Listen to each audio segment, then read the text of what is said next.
ஓம் சாய்ராம்.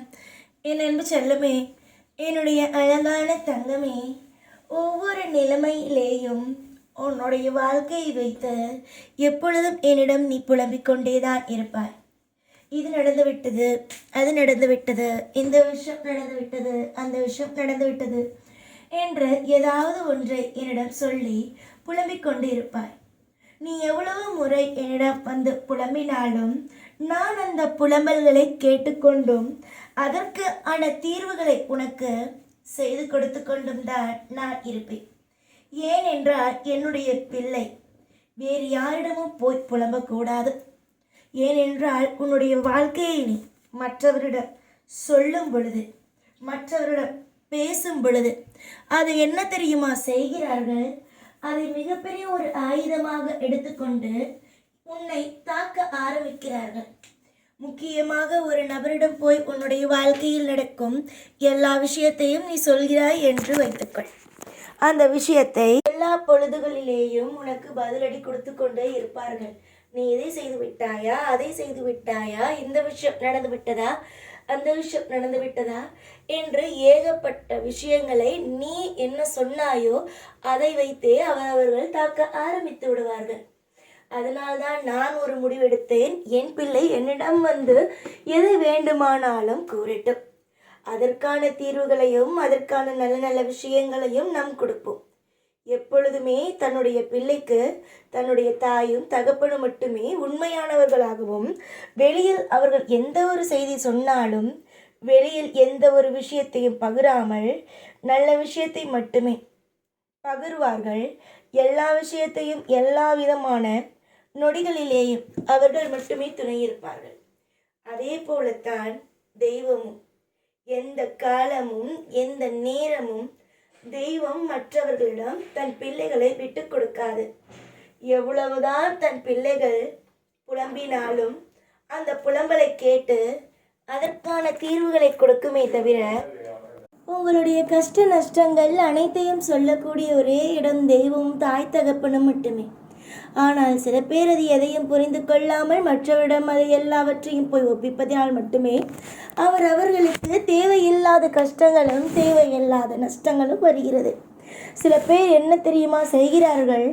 ஒருவர் ஒரு பிரச்சனையை குறித்து எனக்கு இது நடந்து விட்டது, எனக்கு அது நடந்து விட்டது என்று மன ஆறுதலுக்காக ஒரு நபரிடம் போய் கூறும் பொழுது அந்த நபர் அதையே ஒரு ஆயுதமாக வைத்துக்கொண்டு எப்பொழுது இவர்களுக்குள் சண்டை வருமோ, எப்பொழுது பிரச்சனை வருமோ அப்பொழுது அதை அப்படியே சொல்லி காட்டி விடுகிறார்கள். எப்படித்தான் பல பேர் பலவிதமான ஒவ்வொரு விஷயத்தையும் செய்து கொண்டு இருக்கிறார்கள். என்னை பொறுத்த வரைக்கும் நான் ஒரே ஒரு விஷயத்தை மட்டும் உங்களிடம் சொல்லிக்கொள்ள வேண்டும் என்று நான் நினைக்கிறேன்.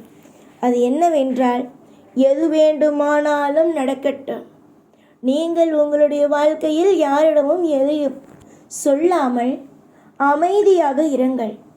உங்களுடைய வாழ்க்கைக்குள் அத்தனை விதமான குழப்பங்கள் எல்லாம் இருக்கிறது.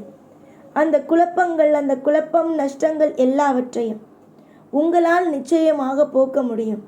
அது எப்படி என்றால், மற்றவரிடம் உங்களுடைய வாழ்க்கையை பற்றி ஒப்பிக்காமல் இருக்கும் பொழுது. இங்கு நிறைய பேர் சுதாரிப்புகளோடும் நிறைய பேர் சுதாரிப்புகள் இல்லாமலும் இருக்கிறார்கள். ஆனால் நான் ஒரே ஒரு விஷயம் மட்டும் முன்னெடுத்து வைப்பது, தெய்வத்திடம் சொல்லுங்கள் என்பது. தங்க பிள்ளையே, கஷ்ட நஷ்டங்களோடும் வழி வேதனைகளோடும் வாழ்ந்த நாட்கள் எல்லாம் முடிந்து ஒரு மிகப்பெரிய ஒரு திருப்திகளான ஒரு நாட்களும் திருப்திகளான ஒரு நேரமும் வந்துவிட்டது. எதற்கெடுத்தாலும் என்னை இவன் அப்படி சொல்கிறான் என்ற ஒரு வார்த்தையை கூறாமல் நான் எல்லாவற்றிலும் தெளிவாகத்தான் இருக்கிறேன் என்று மற்றவனுக்கு காட்டக்கூடிய நேரங்கள் வந்துவிட்டது.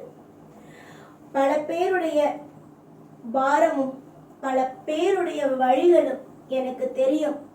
யார் யாரால் நீ மனதளவில் காயப்பட்டு இருக்கிறாய், யாருக்கெல்லாம் நீ உதவி செய்தாய், ஆனால் அவர்கள் உனக்கு எந்த இடத்தில் எல்லாம் கைவிரித்தார்கள் என்ற அத்தனையும் எனக்கு தெரியும். அதனால் நீ எவ்விதத்திலேயும் இப்படித்தான் நடக்கும், அப்படித்தான் நடக்கும், இந்த விஷயம்தான் நடக்கும், அந்த விஷயம்தான் நடக்கும் என்று எதையும் போட்டு எப்பொழுதும் புலம்பிக் கொண்டும் எப்பொழுதும் உன்னை நீயே கவலைப்படுத்திக் கொண்டும் இருக்காதே. எல்லாவற்றையும் மாற்றும் சக்தி என்னிடம் உள்ளது என்று நீ நினைக்கிறாய். அந்த மாற்றும் சக்தி கூடிய சீக்கிரத்தில் உன்னை தேடி வரும். பல பேர் உன்னை பார்த்து ஏளனம் செய்தார்கள். அவர்களுக்கு ஒரு விஷயத்தை நான் காட்ட வேண்டும். அதுதான் உன்னுடைய வாழ்க்கையில் நீ முன்னேறிவிட்டாய் என்ற ஒன்று. அந்த முன்னேற்றத்தை நான் காட்ட மிகவும் ஆர்வமாக இருக்கிறேன். நீ வேண்டுமானாலும் பார், நீ வேண்டுமானாலும் பார் உனக்கு என்ன மாதிரியான திருப்பங்கள் எல்லாம் கிடைக்கிறது என்று. நிறைய கவலைகளோடு வாழ்ந்த உன் வாழ்வில் இனி மாபெரும் திருப்பங்களை கொடுத்து உன்னை ஏளனப்படுத்தியவர்களுக்கு மத்தியில் ஒரு சீரும் சிறப்புமோடு வாழ வைக்கப் போகிறேன். அதற்கான முடிவுகளையும் அதற்கான நல்ல நல்ல விஷயத்தையும் நான் தேர்ந்தெடுத்து விட்டேன். பல காலங்கள் போராட்டம், ஒரு நாள் சந்தோஷம் வருவதில்லையா என்ன? அந்த மாதிரி உன்னுடைய வாழ்வில் நிறைய சந்தோஷங்களும் நிறைய அற்புதங்களும் யோகங்களும் உங்கள் வாழ்வில் வந்தே அமையும். இது நான் வெறும் பேச்சுக்காக உங்களிடம் சொல்லி உங்களுடைய மனதை இப்பொழுது ஆறுதல் படுத்தி அதற்கு பிறகு உன்னுடைய வாழ்க்கையில் ஒவ்வொன்றிலேயும் உனக்கு மிகப்பெரிய அளவில் கலக்கத்தை கொடுத்து உனக்கு நிம்மதி இல்லாமல் ஆக்குவதற்கு நான் இதையெல்லாம் சொல்லவில்லை. இப்பொழுது நான் உன்னிடம் வந்து என்ன சொல்கிறேனோ, இப்பொழுது நான் வந்து என்னென்ன விஷயத்தை எல்லாம் சொல்கிறேனோ அதை மட்டுமே தான் நான் உனக்கு சொல்கிறேனே தவிர செய்வேனே தவிர உன்னுடைய வாழ்க்கையில் மற்ற எந்த விஷயத்தையும் தேவையே இல்லாமல் நான் செய்ய மாட்டேன், சொல்ல மாட்டேன். உன் மனதை போட்டு கஷ்டப்படுத்த மாட்டேன். தீராத நிறைய பிரச்சனைகள் உன் மனதில் உள்ளது, காயங்கள், இந்த மாதிரி நிறைய விஷயங்கள் உன்னிடம் உள்ளது. அது எல்லாமும் உன்னுடைய வாழ்வில் வந்து நிச்சயமாக ஒவ்வொரு காலமும் உன்னுடைய வாழ்க்கையில் ஒவ்வொன்றும் உன்னுடைய கவலைகள் போய் இன்பங்கள் சேர ஆரம்பித்துவிடும். நான் சொன்னதை மட்டும் ஞாபகத்தில் வைத்துக்கொள். மற்றதையெல்லாம் பற்றி ஒரு துளி கூட சிந்திக்க வேண்டாம். நல்லதே நடக்கட்டும்.